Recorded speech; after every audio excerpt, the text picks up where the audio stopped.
Go with right next to you, Congressman Cole, and then Senator Coons. Thank you very much, Mr. Chairman. I want to assure you that my good friend and I did not coordinate our remarks, and I too was going to ask that that letter be placed in the record. So I'm glad that my friend has already done. So please make that from both those. To have a formal statement. The speaking order was just random. Submit along with it. Just a couple of points and then a question.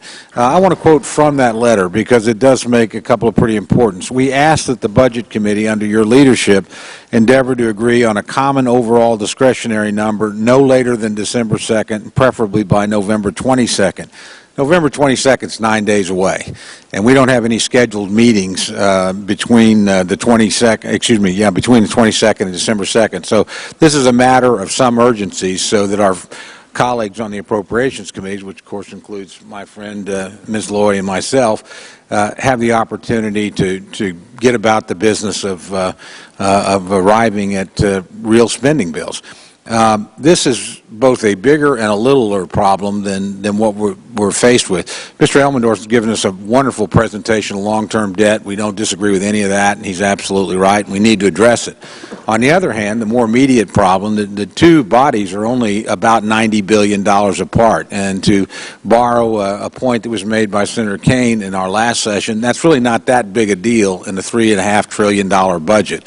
And we ought to be able to give the appropriators a number for both fiscal year 14 and I would hope fiscal year 15 as well, so that they could literally have an uninterrupted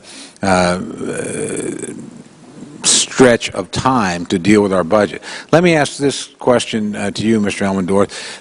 You are probably more familiar than anybody here with the House budget, the Senate budget, and the President's budget. I would ask you if you could, and you may not be able to do this off the top of your head, and you probably can't, but can you tell us, are there enough savings in those three budgets to bridge the gap between the House and the Senate budget, which is, again, only $90 billion, and over a two-year period, I think the two chairmen have said they could probably do it with $125 billion worth of spending. Again, not a lot out of almost $7 trillion. Congressman, I think there are proposals for spending cuts in the two budgets that overlap, but I can't list them, and I don't know what their magnitude is. Could you just prepare for us, for future reference, a list of those sorts of cuts so we would have the options, really, that all sides have agreed on to one degree or another in that area? We can look into that, Congressman. As you know, budget resolutions are not analyzed by CBO directly. They're not pieces of legislation that we attach costs to. Their plans of the budget committees that I think they build using information from us.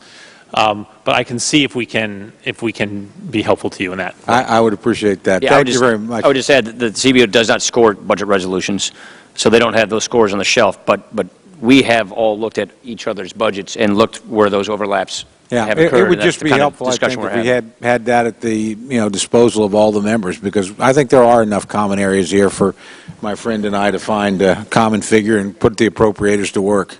Thank you. Thank you. Yield back. Senator